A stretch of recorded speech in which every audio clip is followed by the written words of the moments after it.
Hola, buenos días. Estamos en la segunda parte sobre la celebración de la Navidad, la versión romana en esta ocasión.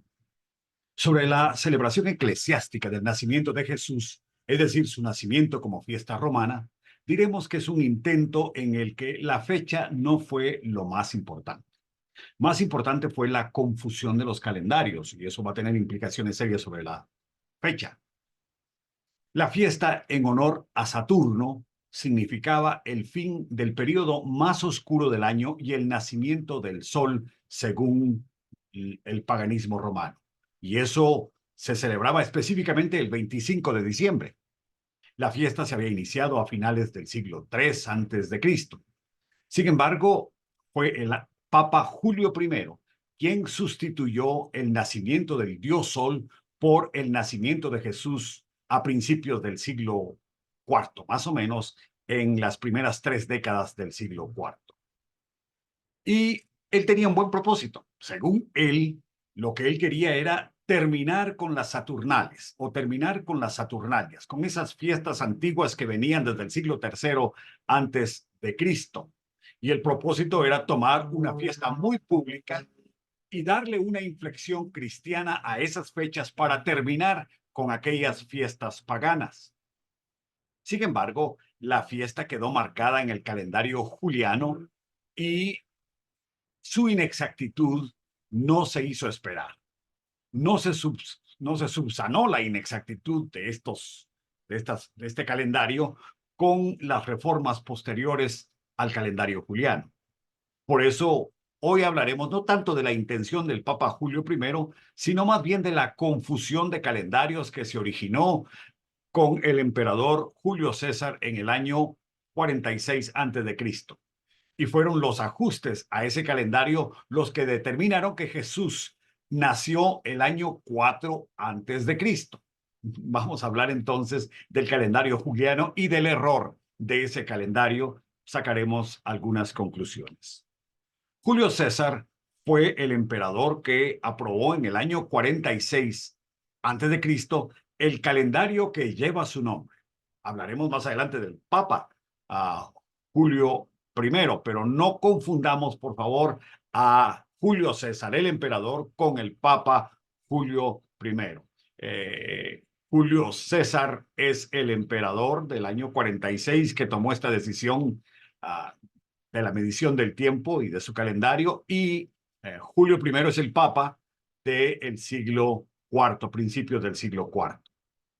Julio César, el emperador, entonces, aprobó, como decimos, en el año 46 antes de Cristo, el calendario que lleva su nombre. Sin embargo, siempre hubo dudas sobre el cálculo de ese calendario y se estimaba que tenía inexactitudes. Así que la revisión siempre estuvo pendiente. Se llevó a cabo por parte de expertos como Galileo, Cristóbal Clavio, un alemán, Luis Lirio, un español, y encontraron realmente discrepancias en el calendario, entre el calendario y sus propios cálculos. La revisión duró muchos años. Realmente, formalmente empezó a impulsarse la renovación del calendario con Alfonso X el Sabio, en el siglo XIII, en España, pero se completó realmente hasta en el siglo XVI. El error se arreglaría en parte al adoptar el calendario propuesto por el Papa Gregorio XIII. A esa adaptación es a la que se le conoce como el calendario gregoriano, y es el calendario que seguimos hoy. Es el calendario que rige a Occidente y empieza el año no con el año cero, sino con el año uno, estimando que ese año uno correspondería al nacimiento de Jesús, al nacimiento de Cristo. Pero ¿qué sucedió? Que aún estas reformas, estos arreglos en el calendario gregoriano contenían errores en los cálculos. Y al corregirlos, se descubrió que Jesús nació realmente el año 4 antes de Cristo. En otras palabras, el año 4 yendo hacia atrás en el calendario gregoriano y no en el año 1 como el Papa Gregorio había arreglado que quedase. Sin embargo, como ya no se podía cambiar, quedó así sin hacerse una segunda, tercera, cuarta, quinta enmienda. Quedó como ya se había establecido. Ahora, ¿cuál era el error en el calendario juliano? Bueno, el error es que el calendario juliano estaba basado en un cálculo conocido como el del año sideral. El año sideral no tomaba en cuenta que al rotar la Tierra había un corrimiento del eje de la Tierra de 23 grados. Y esos 23 grados, por supuesto, se traducían a tiempo y daban entonces una medición diferente. Entonces, la solución que se encontró fue realizar un cómputo diferente, no con base al año sideral, sino con base al año trópico, que era más exacto.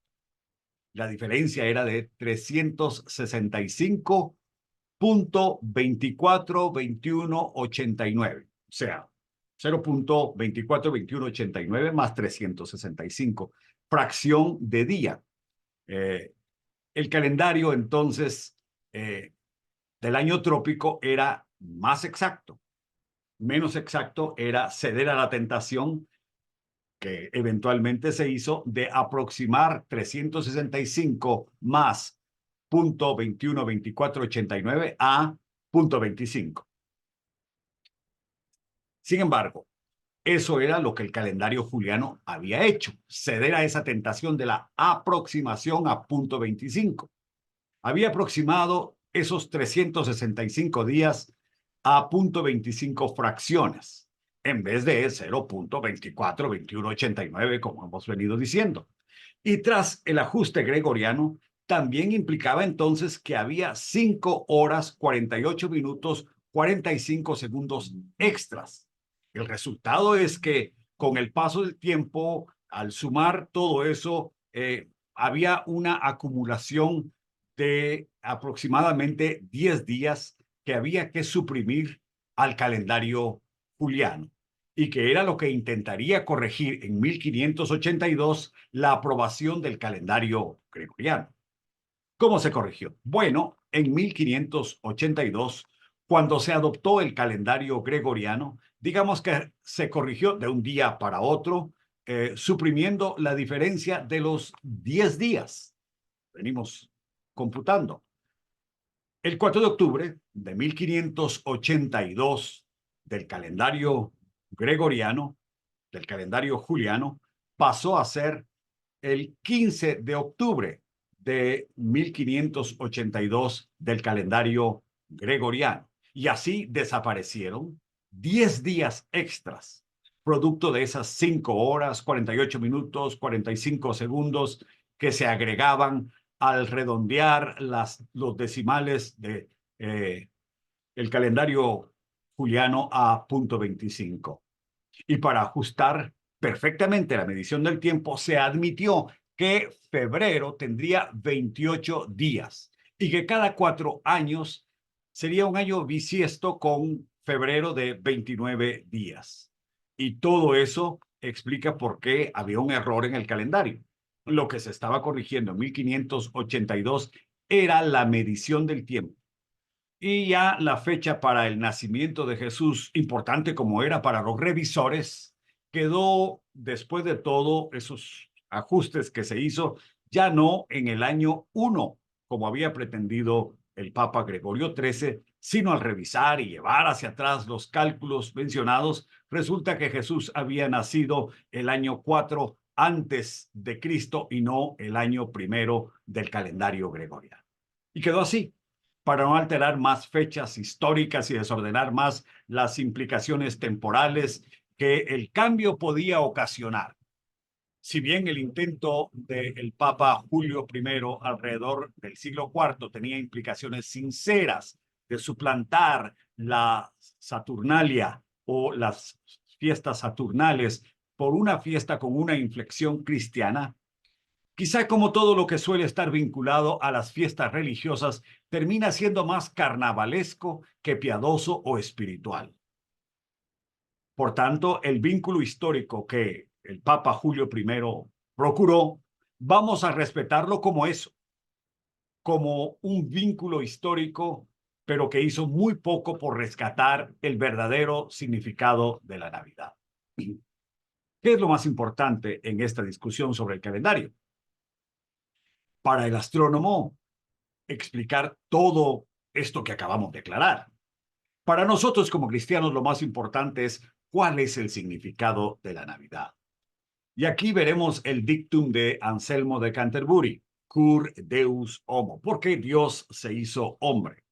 Anselmo de Canterbury vivió más bien en el año 1109, es decir, él vivió a finales del siglo XI y murió a principios del siglo XII. Anselmo se hizo esta pregunta: ¿por qué Dios se hizo hombre? Y la respuesta que Anselmo ofreció nos dice más o menos así: Jesús debía ser hombre porque el hombre es la parte ofensora ante Dios y era la parte a la que le tocaba pagar el pecado de la humanidad. Pero siendo el hombre imperfecto, no podía aportar un sacrificio perfecto que fuese aceptable a Dios. Dios podía aceptar solo un sacrificio perfecto por su enorme santidad. De modo que Jesús debía ser Dios porque solo Dios podía aportar un sacrificio perfecto aceptable a Dios. Como ese sacrificio ningún hombre lo podía dar, entonces Dios mismo lo puso en la persona de su Hijo Jesucristo. De modo que cuando Jesús nació en Belén de Judea, por allá por el año 4 antes de Cristo, según los calendarios, nació para ofrendar su vida por usted y por mí, poniendo el sufrimiento, el castigo eterno que como hombre le tocaba pagar, y también poniendo el sacrificio perfecto que solo Dios podía poner. En ese sacrificio del Nuevo Testamento se explica que Jesús derramó su sangre, o más claro, entregó su vida. Y es que derramar la sangre aquí tiene un significado muy importante, y es que Él entregó su vida por usted y por mí.